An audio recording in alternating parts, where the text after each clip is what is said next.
What you doing, Hoj? Hey, what's happening?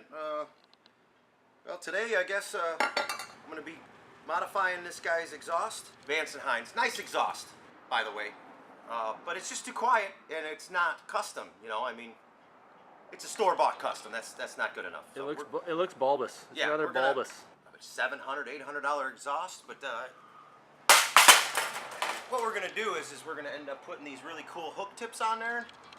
All right, we're gonna use their same setup here because it's perfect the way that they have it. And they actually made this exhaust a 2-into-1 because it has a crossover chamber on it, which is cool. So we're gonna end up putting these two hook tips on there.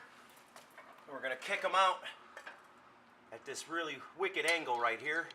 Okay. I like to call them, you know, because when you got the missus on there, it kind of blows her skirt around. So we kind of call them skirt blowers.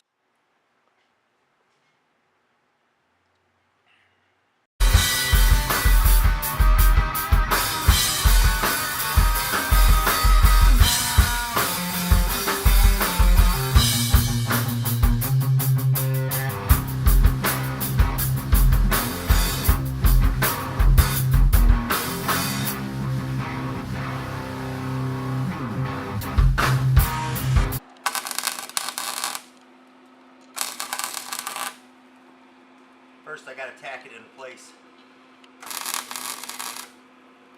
Got to close my eyes each time I do it. It's the part that's no good about tacking like that. It's kind of, you got to get it exactly where you need it, and then kind of bang it around a little bit and get it right in place.